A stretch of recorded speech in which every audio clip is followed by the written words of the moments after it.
อยู่สองคนอันนี้คือเมียของอ้ายเนาะอ๋อเอากันจักปีเลย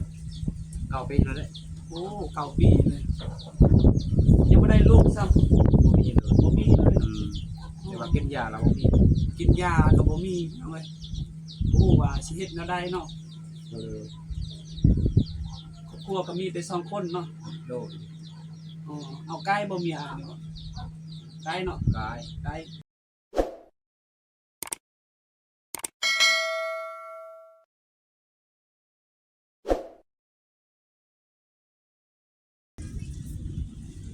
ครับถ่ายสบายดีแล้วก็สวัสดีพ่อแม่พี่น้องมื้อนี้ก็เฮาก็มาเลาะวิธีมาเบิ่งเลาะเบิ่งวิถีชีวิตชนบทพี่น้องแต่ว่าเฮาก็เห็นครอบครัวนึงเพิ่นก็อยู่แต่2 คนครอบครัวเป็นครอบครัวที่ขัดเคินแล้วก็บ่มีหยังหลายเนาะเฮาก็ไปถ่ายเบิ่งเฮาก็สิมาถ่ายเบิ่งเพิ่นเนาะให้พอพี่พ่อแม่พี่น้องไปรับชมนำกันเนาะว่าเขาอยู่กันจังไดขายดอกแคมเนาะได้จักโลมื้อนี้ก็อันนี้ก็8 โลอยู่เลย8 โลขายโลเท่าใดนึเอา7,000นะโล 7,000 เนาะ87ก็56เนาะพี่น้องเนาะ56จักคนหานี่ฮะจักคนหานี่ช่องอะไรครับมีเฮาเลย2 คน8 โลนะโอ้เมียอ้ายวันนี้บ่โอ้เนาะอันนี้ก็คือพ่อค้าสิมาซื้อดอกแคมนี่เนาะเบิ่งสบายดีอันนี้ก็คือเด็กน้อยผู้ที่ไปรับซื้อดอกแคมนี่ดอกแคมก็จะประมาณนี้แหละประมาณดอกแคมนี่โลเพิ่นซื้อโล 7,000 8 โลได้แต่56,000 56,000ถ้าไล่เป็นเงินบาทก็ประมาณ63,000นะเนี่ย90 บาทพี่น้องเอ้ยมื้อนึงได้แต่50,000อันนี้ก็คือเฮือนของข้าเจ้าเนาะข้าเจ้าอยู่แต่2 คนนี่น้องเอ้ย2 คนผัวเมียนี่เพิ่นปลูกมีหลายอย่างนี่ก็ผักหอมมีหยังมีทุกชนิดเด้ผักบัว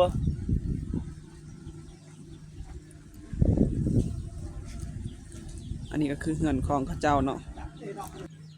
สบายดีพี่น้องอันนี้เฮาก็อยู่เฮือน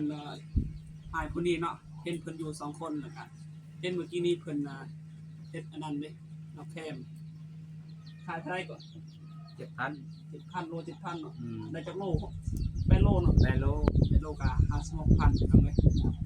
สิมาสัมภาษณ์เพิ่นว่าอยู่กินกันจังได๋อยู่2 คนอันนี้คือเมียของอ้ายเนาะอ๋อเอากันจักปีเลย9 ปีแล้วเลยโอ้9 ปีเลยยังไม่ได้ลูกซ้ำบ่มีเลยแต่ว่ากินยาแล้วบ่มีกินยาก็บ่มีเอาไว้โอ้ว่าสิเฮ็ดแนวใดเนาะครอบครัวก็มีแต่2 คนเนาะโดยอ๋อเอาไก่บ่เมียเนาะไก่เนาะกายอ๋อเฮ็ดกินยังมื้อนี้กินได้ยังบ่กินยังกินเก่าเลยยังบ่กินข้าวซ้ำแล้วกินก็หาก็มื้อในป่าเด้หามื้อหาดอกแคมคือว่า2 คนก็ได้แต่สำนี้แล้ว2 คนแต่ว่าได้แค่100,000ปลายอ๋ออันนี้ผู้เดียวบ่ผู้เดียวเลยคือบ่พร้อมกันไปหาเลยพร้อมกันดูจะได้น้อยเนาะได้น้อยบางมื้อก็หลายบางมื้อก็น้อยโดยเฮาก็บ่มีหยังหลายเฮาก็แค่มาอยากถ่ายอยากสัมภาษณ์เนาะก็บ่มีเครื่องคองที่เฮาอยากช่วยเหลือมื้อนี้เนาะเฮาอยากช่วยเหลือแต่ว่าบ่มีเนาะย่านว่ามี FC มีผู้ใหญ่ใจดีสิมาช่วยเหลือเพิ่นเนาะเพราะว่าเพิ่นก็ขาดเคินทุกข์ยากอยู่กันมา9 ปีเกือบ40 ปีแล้วพี่น้องเอ้ยแต่ว่ายังบ่มีลูกเพิ่นก็อุกใจคือกันอยากมีคือเขาแน่เนาะแต่ว่าบ่มีปีนี้ได้ข้าวจักกระสอบบ่มีให้แต่ว่าให้น้อยเดียวอ๋อให้ก็น้อยเดียวเนาะแต่ว่าได้4 กระสอบก้มบ่กิน2บ่ต้องกุมเลยเนาะโดกินกับพ่อแม่เฮานะ อาชีพก็เฮ็ดหยังอาชีพมีแต่เฮ็ดให้หั่นบ่ มีเฮ็ดให้บ่ได้เฮ็ดหยัง เฮ็ดให้แต่ว่าบ่กุ้มกินเลย บ่ เนาะ กมกิน อ๋อก็คือแบบนี้แหละอยู่ชนบทเฮาเขาเจ้าก็เฮ็ดไปให้บางคนก็เฮ็ดนาบางคนก็เฮ็ดให้เนาะแล้วแต่ความมีความได้ของแต่ละคนเนาะเพิ่นก็เฮ็ดให้แต่ว่าได้แต่สีสอบปีนี้กุ้มอยู่กินบ่กุ้มเลย บ่กมแต่ว่าเดิน บ่กุ้มเลยเนาะ 2เดือนก็บ่ได้คุม นี่ก็คืออาหารการกินของเขาเจ้ามีแต่มีต้มมีพี่น้องเอ้ยก็จำแจวบ่มีอาหารกินนี่เลยเนาะอันนี้ก็คือเมียของเพิ่น แล้ นะ วนี่ บ่มีอาหารกินมีแต่ต้มมีนี่แหละ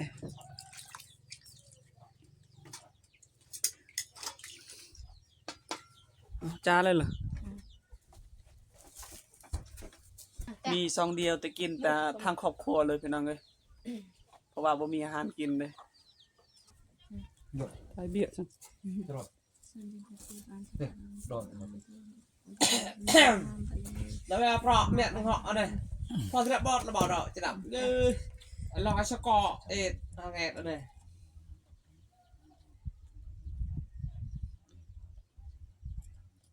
จ้าหมุด หมด แต่บงประเบียร์ฉลองมา โทษอ่ะ โทรตามมัน อันรวมบงจัด จ้า จ้าเลย เพิ่นก็บ่มีอาหารกินนำพี่น้องเอ้ย จานเวทมาเลยปะ ได้จ้ะ เอาขอบใจเด้อ เอาใจกับใจ อันนี้ก็คือเฮือนศาลบ้านซองของเขาเจ้าเนาะอยู่กันมา9ปี10กว่าปีเลย แต่ว่ายังบ่มีลูกพี่น้องเฮือนก็ประมาณนี้แหละ มองดูมึงดูลงได้ไหนเดาอย่าบัวดังความกลางตรงเราเราดึงมาจากมา อันนี้ก็คือเฮือนของเขาเจ้าแล้วพี่น้องเอ้ย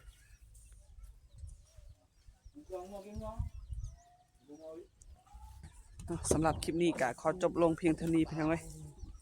ก็บ่มีหยังหลายเนาะฝากกดติดตามเด้อพี่น้องเพื่อเป็นกำลังใจในการเฮ็ดคลิปต่อไปของเฮา